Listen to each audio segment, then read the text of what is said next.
past few months, this nation has witnessed the killings of 3 people. Breonna Taylor here in Louisville, Ahmaud Arbery, Brunswick, Georgia, and George Floyd, Minneapolis, Minnesota. And because of the perpetual neglect, racial injustice, police terrorism, and ultimately the racial wealth gap of this nation, once again we are experiencing social unrest across the nation. There have been some peaceful protests, and there have been some not so peaceful. Our goal is not to just stop the riots. Our goal is to stop the inequality at the root of the riots. I want to call on the illustrious department chair of sociology here at Simmons College of Kentucky. I want to talk to you about the Kerner Commission 2, or some of us call it 2.0. This initiative is going to have 4 targets. The first is to educate the community about Black issues.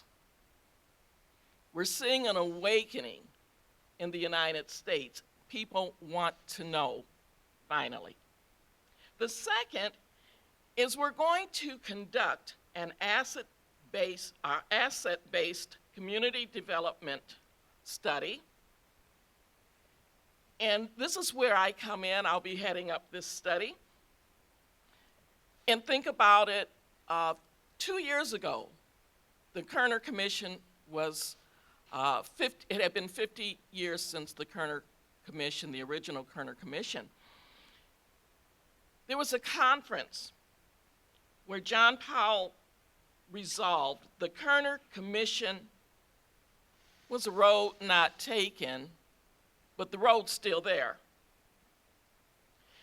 And I'm here to say that I've been tasked to travel down that road that wasn't taken today by directing a portion of the Kerner Commission 2.0.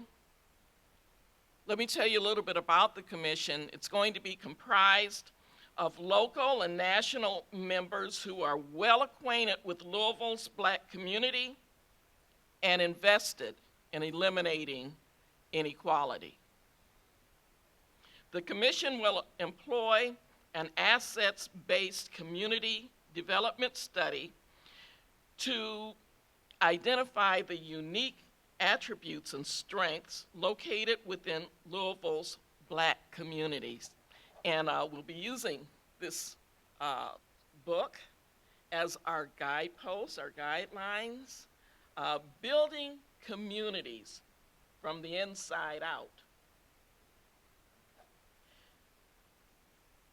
And when we talk about that, an inside-out approach, it seeks to identify and support the resources that already exist within our neighbors and our neighborhoods, rather than an outside-in approach that can lead to tremendous waste by either discounting or duplicating existing community resources. And with that in mind, I do want to thank my president, Dr. Cosby, for recognizing me as a resource.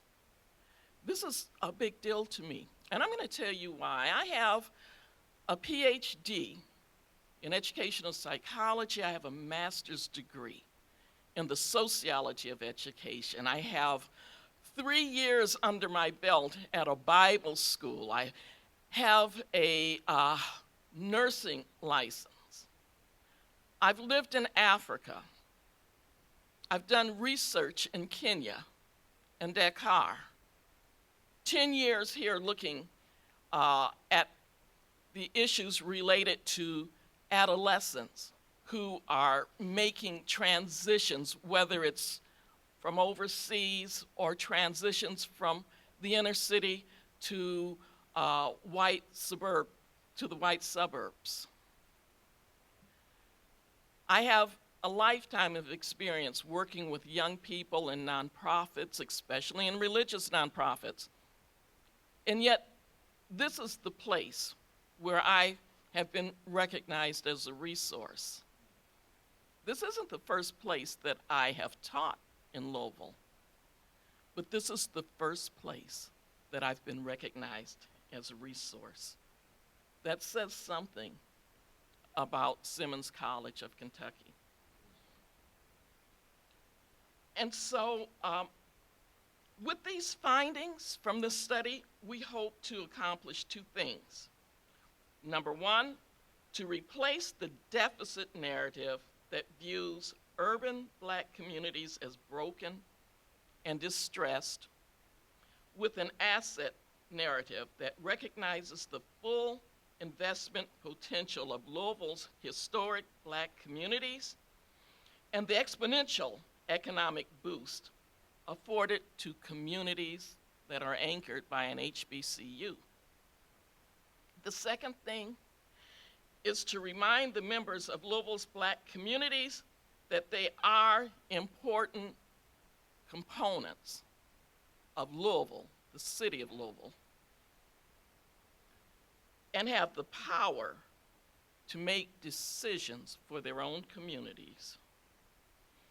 I believe this commission will make Louisville front and center by providing a model that can be implemented nationally. The other three components, let's see, I said that the four targets are to educate the community about Black issues, and then I just talked to you about the asset-based community development study. Also, we want to develop resources for the community, that is solutions from the inside out, but also solutions developed from the outside in, and that involves the government, philanthropy, and the larger Louisville community. Finally, the fourth target is to implement these solutions and the evaluation of the implementation of our solutions. And I'm going to close by saying, or giving you a charge. I want you to know there are three critical junctures in the history of the United States when change, permanent change, could have happened. Times when the national conscience was pricked. The first was at the founding of our nation, when our founders grappled with the irony of a free nation with enslaved people. Some historians say that would have been the perfect time for America to shine by saying, you can't have a free nation unless everyone is free. But instead, America said, no, we're too fragile. And slavery increased. The second time was after the Civil War, during the Reconstruction period. And the nation grappled with the idea, how do we repair the breach that slavery created? Again, America went back to the same old thing and instead gave us Jim Crow. Then 100 years later, after the uprisings that took place in the 1960s, the late 1960s, America once again grappled with the idea, how can we make things better? How can we repair what has happened to our Black citizens? And even the most moderate citizens who were asked to serve on the Kerner Commission came up with a solution that said we have to come face to face with the racism that has caused these conditions. Once again, they resorted to the old way. Let's create prisons and incarcerate black folks in masses. That brings us to today. And I believe our national conscience has been pricked once again. What are we going to do? Are we going to go back to the same old methods of control and containment? Are we finally going to say, let's try something new? Thank you and good morning. It's an honor to be here with you. As we continue to face challenges as a nation, we know that education is fundamental to the conversation that is being had around America, around racial equity. Many districts are beginning that conversation right now. I follow along and see many districts starting that conversation. I'm proud to say that JCPS is not just starting that conversation. We have been doing the work for the past year and a half. 2 years ago, our board, and I'm proud that our board chair is here, Ms. Diane Porter, is with us today. I'd like to recognize Ms. Porter. It's great to see her. It's been a few months since we've seen each other in person, so it's great to see her. But led by the courage of our board and our board chair, we passed a racial equity policy 2 years ago. And there's not many districts out there that have had the courage to do that and say that our achievement gaps and disproportionality in data with our student outcomes are unacceptable. And we are going to make significant change, and that's hard work, but we're going to do that in JCPS. I've been in JCPS now for 24 years, and throughout my entire career, I've felt that we have to do things differently.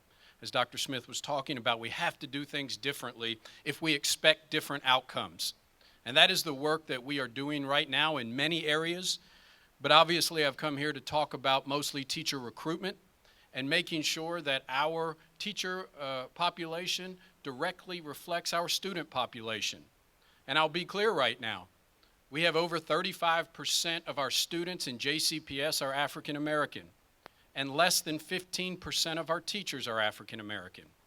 And as was stated, the research is very clear that when African American students have teachers that reflect them, achievement increases. And so we have been very intentional about finding ways to do that. We have seen significant progress in our administrators, our African American administrators that we have hired. We have a lot of work to do when it comes to hiring teachers. Unfortunately, most districts do things like hope. Let's hope we get more candidates from post-secondary partners.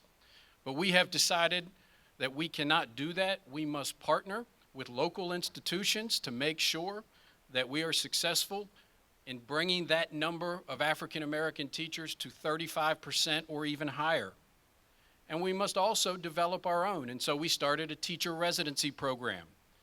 And next year, for the first time, we will have 50 candidates, about 35 of them, I believe, being African American, that will be working in our schools with a master teacher in order to get a certification in 1 year. That is the work that we have to do if we are going to see change. And then our partnership with Simmons College of Kentucky has been so valuable for us to recognize, and I think Dr. Cosby brought this to me, the power of an HBCU when we talk about attracting African American teachers to the district, and we have one right here in this city.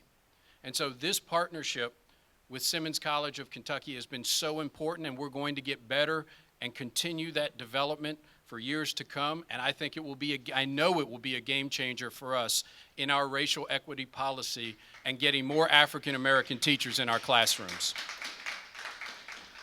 And I definitely support the partnership between Simmons College of Kentucky and Kentucky State University.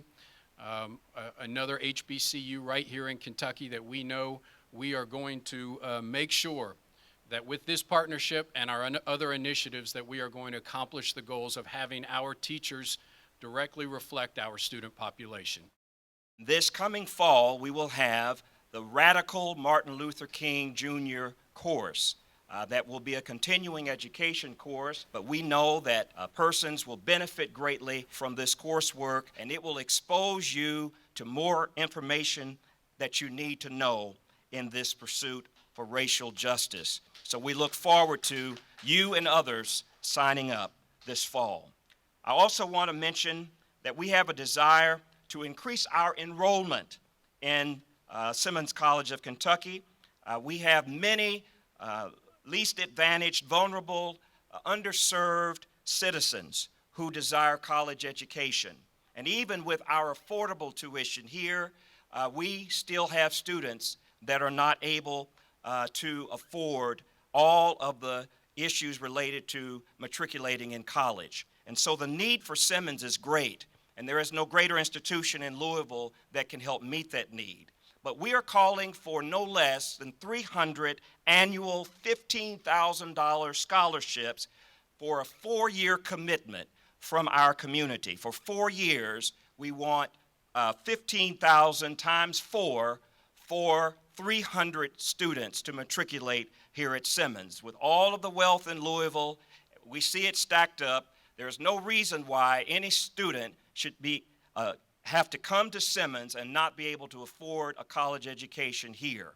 And so we're calling for that. People want to know right now, what do we do? How do we deal with this? It's more than stopping the riots. It's about dealing with what needs to be done and distributing the wealth, making sure that our students can enroll at Simmons and get the education that they need. They should not have to work 3 jobs, work full-time, try to go to school, and try to participate in extracurricular activities just to make it in a college experience. That is ridiculous when we have resources right here in Louisville that can help make that happen. And so I'm urging you to please get that word out. This is a call for the whole career. We need those students to have that assistance in education because they don't get this at JCPS yet. You heard Superintendent Polio say that we have a deficiency in the number of black teachers, but when they come to an HBCU, they interact with black administration, black teachers who will inspire them and who will give them what we call aspirational role models. And so if we can donate over $700 million to erect athletic fields and stadiums in Louisville, see black people run around bases, run down football fields, run around tracks, run up and down basketball courts, surely we can donate millions to help black people enter into fields like business, STEM programs, etc., so they can run businesses, run corporations, run philanthropy, and run government, city, state, and federal. Running in sports can get them medals, but when they run into Simmons, they get degrees.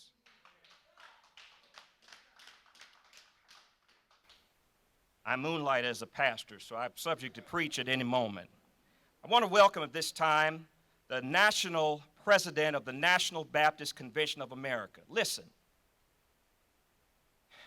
years ago when the Presbyterian headquarters moved here, I remember all kinds of red carpet being rolled out, buildings prepared, all kinds of things for them, even still yet.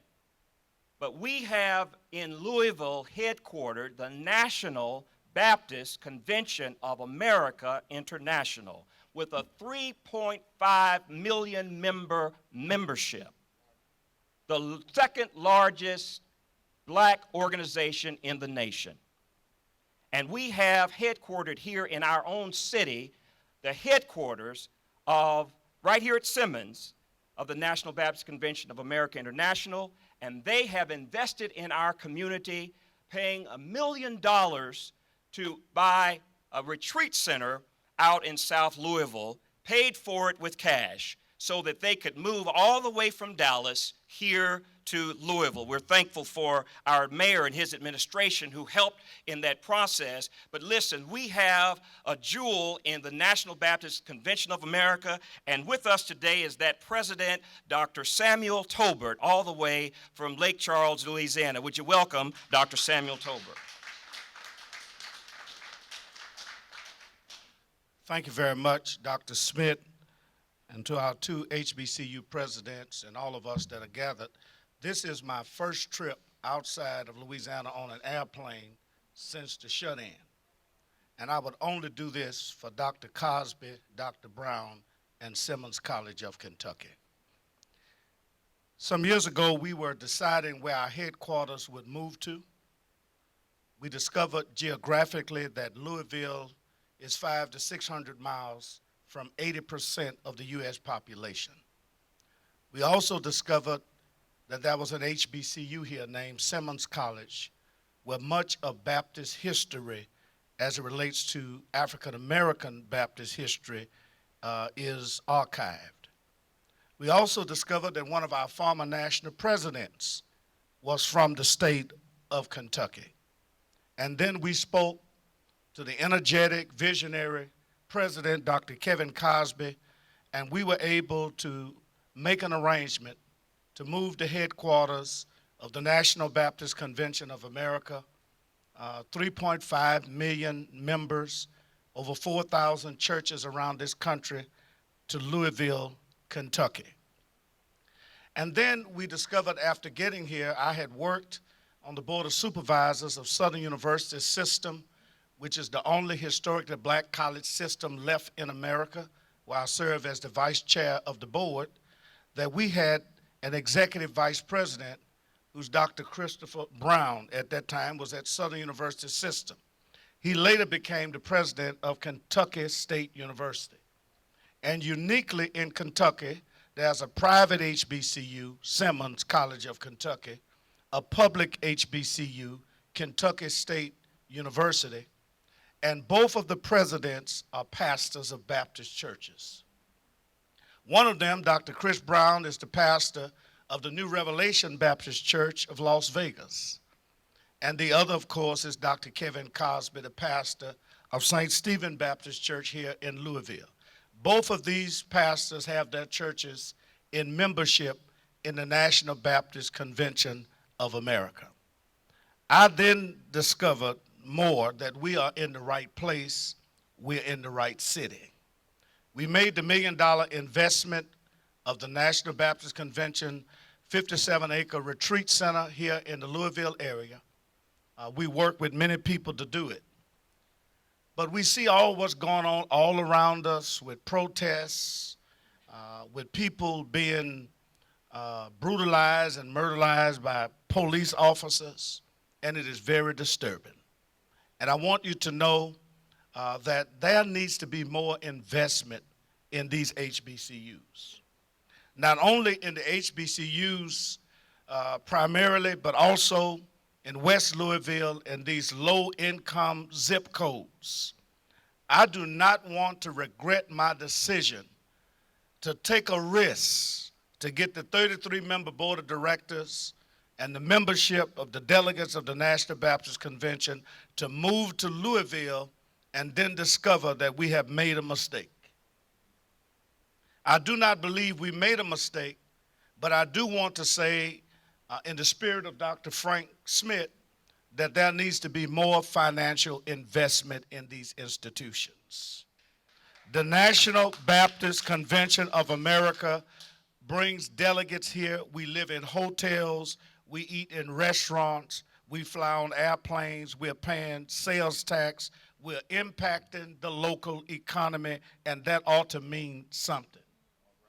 Before we decided to come here, we were asked to come to Little Rock, Arkansas, and other cities that had historically black colleges, but we made a conscious decision to come to Louisville. And it is kind of disturbing to see some of the things that we're witnessing on the television. But I would like to say, as I come here this morning and think about the agreements that are going to be signed, the arrangements that have been made with the school district, that it is somewhat encouraging because many organizations are putting out resolutions. But what we see happening between Simmons College of Kentucky and Kentucky State University is resolve. They're taking action to make a difference. And now we need people who are asking, what can we do to make a difference as it relates to race in this city, to make financial investments in institutions that have been saying all along that we have not been adequately funded. We do not have endowments. The reason we do not have endowments is because our heirs were not able to leave us with wealth. We were left in poverty. I said to one of my white pastors who's been having some dialogue with me in Louisiana, when he said to me, "Do not blame me for slavery." I said, "I do not blame you for slavery. But I want you to also know that farm that you own was passed down to you from people who held my ancestors in slavery. They passed unto you wealth, and they passed to me poverty. If you don't want to be blamed for slavery, give up some of that wealth. Because it was my ancestors that picked the cotton in Louisiana and Mississippi and other places that added to the wealth of your ancestors. Simmons College of Kentucky, Kentucky State University are underfunded. But when we look at predominantly white universities in the same region, they have multi-million-dollar endowments, and we have multi-million dollars of debt. And so I've come to Louisville today to embrace what I see going on here this morning. And I hope that this is just the beginning, Dr. Smith and Dr. Cosby, Dr. Brown, of something great. That we're going forward, that we have seen people protesting in the streets of America. And what we see here this morning, the superintendent, is a collaboration to help raise this community, not only this community. National Baptist Convention of America promised the superintendent and Dr. Cosby that we would assist in recruiting students around the United States, black students, to come and matriculate here so that they could become black teachers in this Jefferson County School District. We would do the same thing with Dr. Chris Brown because we want to make a tangible difference. We're not going to stop with protests. We're going to work until we see some production. Thank you very much for having me. And again, I say to the mayor and everyone who's here, the mayor has been working with us, but we're looking for more partnerships so that I would not regret making a recommendation to come to the state of Mitch McConnell.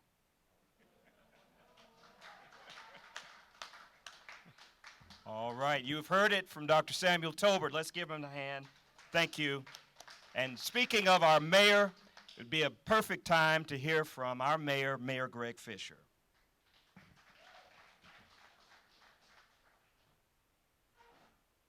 Well, good morning, everybody. Good morning, everybody. This partnership and this energy certainly is great news for Louisville, and it comes at a time when we need new partnerships and new thinking to face the challenges that are staring at us as a country. The killings of George Floyd, Breonna Taylor, Ahmaud Arbery, David McAtee, and now Rayshard Brooks in Atlanta have led people in more than 2,000 American cities to take to the streets in justifiable protest. And as a city and a country, this is our moment to take action for long, long overdue justice. As a society, we have got to figure out how to break this cycle of tragedy and violence and institutional racism, and the only way we can do it is together. The enemy is not each other. The enemy is racism. Kerner 2.0 is certainly an answer. Delighted to see that being launched here from our great city. At Metro Government, we've been fighting for equity with our partners throughout the years. And Simmons College of Kentucky, Kentucky State under Dr. Brown, have been outstanding partners. Locally, and you heard Dr. Smith talk about it, Empower West, West Louisville Forum, the ADOS Conference featuring Cornell West and many others. We're not new to this work, but we got to do more. What we have been doing is not enough. Your city government, what we've been doing has not been enough. We've made down payments through direct investing in West Louisville of over $1 billion. Change is happening, but not fast enough. We're investing in workforce, Summer Works, Code Louisville, Tech Louisville, Future Work, Simmons, but more must be done. The bottom line is until everybody feels it or sees it, it's not enough. And as a city, a state, and a country, we have to dramatically increase our commitment to fighting for justice and equity. And when I say dramatically, many of us have devoted large portions of our life to this, but it's not enough. And so we need new ways of thinking. And that's why this partnership between Simmons and Kentucky State is so important. It's why the launching of Kerner 2.0 is so important. Dr. Polio spoke about this, but I just want to underscore this importance of the number of African American teachers in our K-12 classrooms being a breakthrough. And you see that trilateral partnership here. And it is important for African American children to reach their full potential, to see more teachers look like them. But I think it's also important for white children to grow up and see African American teachers as well. Isolation, racial isolation, is one of our enemies. When people don't see people that don't look like them, they become distrustful. The more we are integrated as a society, the more brilliant we will be. And the data is undeniable. The number one disruptor of poverty is some type of post-secondary education. That must be our goal for every child. And that's why I encourage our business community and our philanthropic community to look at where the most need is and support those schools, their partnership, and their mission. I've said for years that a vibrant HBCU is essential to Louisville realizing its full potential as a city. I believe that now more than ever. I know of no other institutional class that packs the power of HBCUs as a great community resource and a great investment. America needs to wake up to these facts. HBCUs essentially created the black middle class. HBCUs have produced 40% of African American members of Congress, 40% of black engineers, 50% of black professors at predominantly white institutions, 50% of black lawyers, and 80% of black judges. I spent 30 years in business before I was mayor. You never see returns like this. This is a AAA grade return on investment to invest in HBCUs. And we want this effort and Simmons and Kentucky State to grow and to help our city attract and retain talent from all over the region and the country. Dr. Tolbert, we appreciate your faith in us. We need to live up to that faith. We want ambitious young African Americans to move here, for folks that live here to stay here, and find a supportive, diverse, and compassionate community, as well as career opportunities and a great quality of life. Supporting Simmons and Kentucky State benefits our entire city economically and in the fight for equity. What we're seeing in our streets now could and should have been avoided if white America and white Louisville had taken care of business. The recipe was laid out in the Kerner Commission. As Reverend Cosby, Reverend Smith, Dr. C, all talked about it. The Kerner Commission cited the riots of 1967 on poor neighborhood conditions and limited economic opportunities available to black Americans because of racism and discrimination in housing and employment.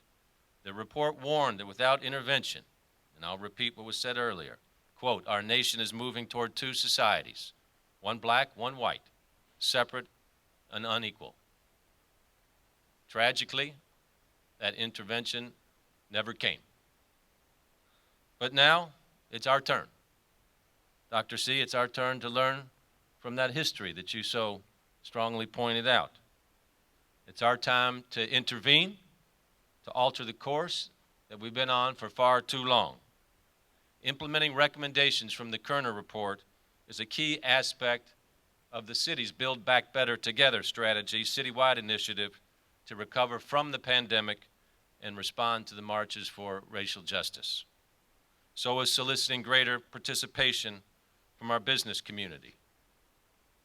We have to prove we mean it with actions and funding to support important causes that help our city address historic injustices and create economic opportunity at the same time. Both KSU and Simmons were founded in the late 1800s, during the period after the Civil War, the period when historian George C. Wright said that African Americans in Louisville lived, quote, behind a veil, unquote. It pains me to think about that veil. We define our city value of compassion as respect for every citizen so their full human potential is flourishing. We're not living up to that value, but we can't give up on it. To think about the human potential and achievement that racism has cost us as a city and a country turns my stomach. Our goal here in Louisville is to create a city of equity, justice, and compassion, a city where everyone's human potential can flourish. And this partnership between K-State and Simmons College will bring us closer to making that a reality. We have the opportunity to create transformation. I once again commit my full participation and work with all my might to make this happen along with our partners. Let's seize this transformation together. Thank you.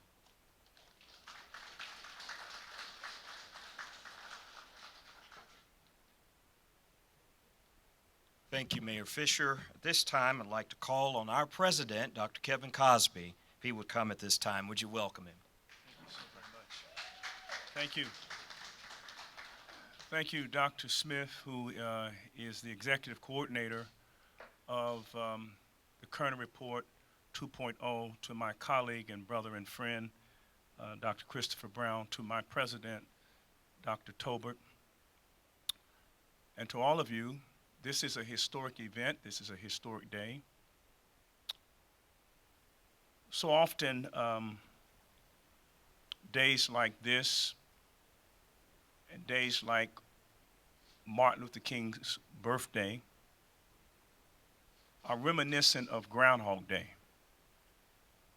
One day, white America comes out of their hole, sees the sun, sees the light of the potential for racial equity, and then goes right back into their hole to practice another year of racism. Simmons College achieved accreditation, which has never happened before in American history, that an HBCU, or a black college that was one of the premier private colleges in the history of the United States, came back, never closed, 141 years old, difficult times, but it never closed. And we achieved accreditation without one penny, one dime of philanthropic contributions. So often philanthropy, before they contribute to black initiatives, have the language of philanthropy, assessments and capacity studies. But like the bee, who after assessment was told it could not fly because its body was too big and its wings were too light, did not read the assessment, and bees are flying. And Simmons is flying. How further along would we be if there was equity? How further along would the black community be if we would invest in black initiatives? Recently, there has been contributions to black-led social change. We applaud the money that many of our institutions have received, like LCCC and the great work of Sadiqa Reynolds and the Urban League. But those are recent contributions. I would challenge philanthropy to do an assessment of how much money has been infused into black institutions for social change in the last 50 years. And if you do that, I will guarantee you that in the last 50 years, when it comes to investment in black-led social change, that it is probably right of the decimal point in terms of the investment that has been made in our institutions. And this is tragic. We have not received the cherry on the top. To quote Antonio Moore, we have received, in terms of infusions of money, the stem from the cherry. I'm not surprised when Dr. Polio says that one black teacher makes the difference in a black child's life. I'm not surprised by that. And why are we surprised? Who is best capable of teaching a fish how to swim in water? A fish. Who is best capable of teaching an animal how to hunt in the forest? Another animal of its kind. Who is best able to teach an eagle how to fly like an eagle? A mother eagle. Mother eagles do not learn how to fly watching pigs. They do not learn how to fly watching cats. They learn how to fly because they see something or someone that they have an affinity with also flying.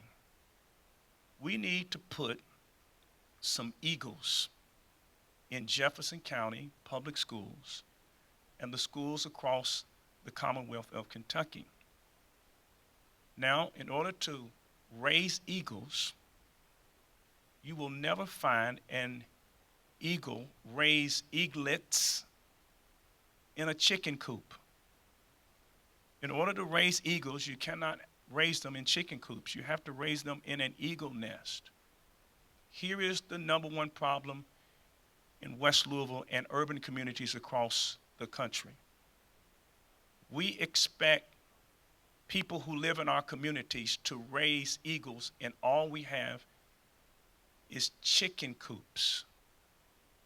And the reason we don't have eagle nest is because, as our president, Dr. Tolbert, indicated, so much of the material that should have been used to build our nest have been taken from our community to build other nests. We're calling upon this city, this mayor, to send the resources to black institutions in order that we can truly change the trajectory. We need new black kids, not black kids who are victims of aspirational incarceration, but black kids who dream.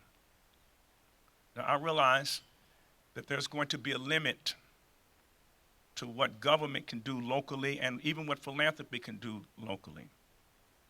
And that is why I'm hoping, and I'm putting him on the spot, that our mayor, who will soon be the president of the mayor's conference, the Conference of Mayors, will do what the mayor of Durham, North Carolina has done, and that is to call upon the United States government to pay reparations to the American descendants of slavery. Because this is going to take the federal government, who caused the problem in the first place, to fix it. I'm thankful that we have Dr. Christopher Brown and Kentucky State just a stone's throw away from the city of Louisville. I want you to think about it. You have this citadel of intellectualism just 50 miles away. 50 miles away. I am a native of Louisville. I've been in Louisville all my life. But in a true, powerful, institutional way, Kentucky State has not had the institutional presence that it should have had. And we can only wonder, why is the black institution that is just 50 miles away somewhat shut out? Well, this is a new day, and I'm happy to announce the exploration of this collaboration between the two HBCUs, because as the mayor indicated, HBCUs are 3% of the colleges in America. But 50% of all public school teachers and public school personnel graduate from HBCUs. The Superintendent Polio said to me that when they're recruiting students or potential teachers to Jefferson County, that he has to go down to HBCUs to recruit, because that's where the potential teachers are. Unfortunately, there are other superintendents across the nation who are there also recruiting for their school districts. It just stands to reason that if you have one in your own community, why go to Nashville? And one of the reasons why Nashville is doing so well is because it has 4 HBCUs, American Baptist, Fisk, Tennessee State, Meharry. They're doing well. Why go to Nashville to recruit teachers when if you strengthen your HBCU and you've got a president who has made a commitment, who has 3.5 members in the convention, which is the second largest black organization in the United States of America, who is pledging before you today that if you set the tracks, he'll send a train of students to Simmons College of Kentucky that will greatly affect students in our district. But I'm honored to have Dr. Chris Brown of Kentucky State. In a moment, we're going to sign a document because this is a historic day. And won't you welcome, please, the proud president of our sister institution, my friend and brother, Dr. Christopher Brown.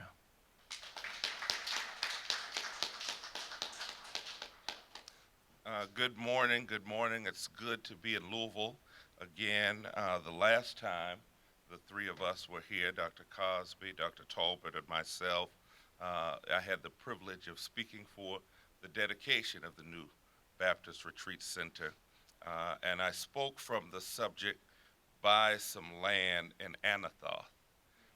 And we reflected on the fact that Louisville reminds us of the great biblical opportunities before us to buy, invest, and to do what no other city in the Great South can do. I do offer the prayers and positive thoughts of the Kentucky State University family, to the family of Ms. Breonna Taylor, to the protesters as they bring their message to the streets of Louisville, and to those families who continue to suffer from the COVID-19 pandemic. The confluence of events that leads us here today to spend this time with Simmons is not new. From my first visit to Louisville, my first week in the Commonwealth of Kentucky, President Cosby invited me to Simmons, and we've partnered. We've not been formal, but when we did banking and we had Park Community Trust, I came. When you had the Martin Luther King Day, I came. When we did the reparations conference, I was here. And so it was not difficult for him to reach out to me. But what is also happening at this unique moment is a national conversation about policing. It's also a renewed commitment to civil and human rights. And for the first time in a long time, there's now a clarion focus on the role of HBCUs to aid and assist cities and the nation with these challenges. But this is not the first time that the nation has turned to HBCUs. Dr. C laid it out so clearly. during the cry for abolition, individuals like Howard Armstrong and Spelman and Rockefeller began the founding of those private liberal arts black colleges. But after the Civil War, when President Lincoln tried to infuse a true republic and citizenry concept, he passed the Land Grant Act, which gave us the 1862 institutions like the University of Kentucky. But because the hardness of the hearts of the citizens of the South, African Americans, though required by federal law, was still denied access. And so it was not until 1890 that a new group of institutions were created. The 1890 land grants, Kentucky State, Florida A&M, Southern University, North Carolina A&T, to provide the access for those formerly enslaved Africans to pursue the mechanical arts, military science, teaching and instruction, and the professions. And so the membership and enrollment in our institutions grew. But with the growth of the Reconstruction, people began to venture to Berea and to Oberlin. But then Jim Crow came, separate but equal set in. And so again, the nation said, HBCUs, can you please provide and create law schools like we did at Texas Southern, to provide opportunity and access for medical education like we did at Howard. And the HBCU enrollment grew. But after Brown versus Board of Education, we again scattered and diversified, and the Civil Rights Movement came. And again, we turned to HBCUs. They gave us SNCC, they gave us CORE, they supported the progenitors of the advancement of the NAACP and all of our civil rights groups, like the Southern Christian Leadership Conference. But after the civil rights wealth set in, we scattered again. But now the recession of 2008 arrives, and Barack Obama comes to the White House, racial incidents begin to occur, the HBCU population again begins to grow. But then when the stock market started to sour and tore, then we scattered again. But now, with these recent deaths, we have come again to the same well, asking for help from the same people that we ignore when we don't need them. Nelson Mandela said, "For to be free is not to merely cast off one's chains, but to live in a way that respects and enhances the freedom of others." We are excited that this moment can be a time when we can enhance the freedom of others. Kentucky's only private HBCU and Kentucky's only public HBCU joining hands to work together for the betterment of the Commonwealth and the nation in which we live. Let me be clear for those of you who think that HBCUs only have black students and black faculty. HBCUs are the nation's most diverse institutions in the nation. They are federally designated by the Civil Rights Act that says that any institution founded before 1965 that provided educational access at a time that the state excluded opportunities for African Americans should be designated an HBCU. And because the law was clear, the last HBCU to receive that designation, the 107th HBCU of this nation, is Simmons College.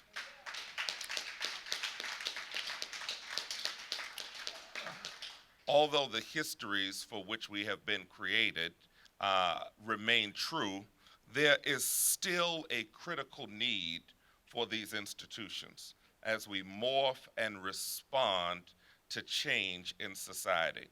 It is always bemusing to me, Reverend Tolbert, that people continue to ask why we need HBCUs. No one asks the question why yeshiva, even though they're not just Jews there. No one asks the question why Brigham Young, even though they're not just Mormons there.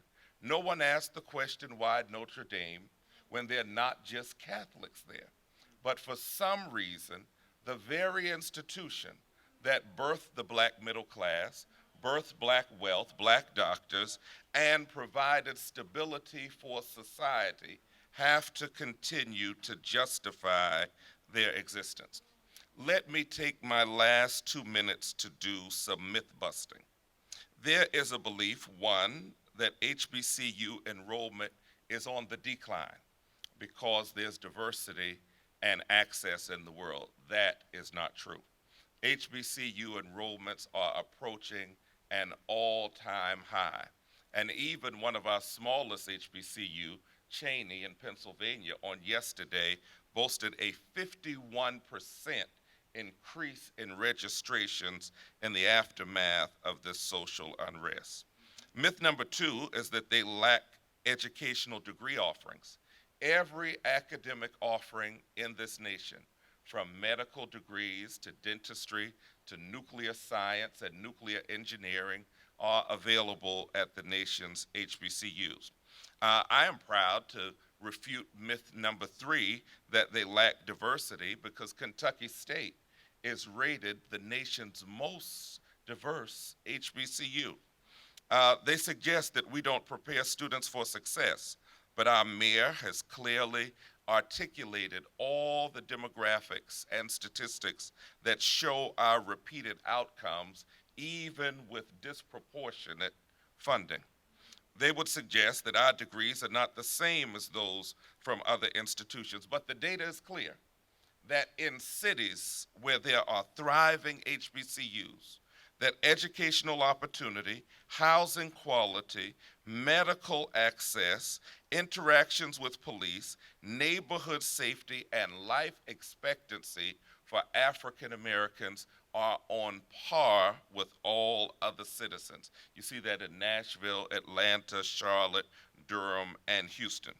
It is my contention, which is the reason I drove here today, that if the Commonwealth can support Simmons and Kentucky State, we will see a true closing of the achievement gap.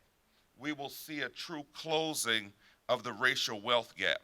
We will increase our STEM productivity, and we will be able to diversify the workforce and the community experience.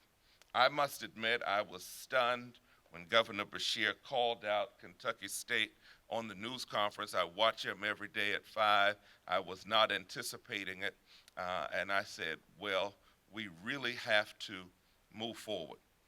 And so this day is a step in that right direction.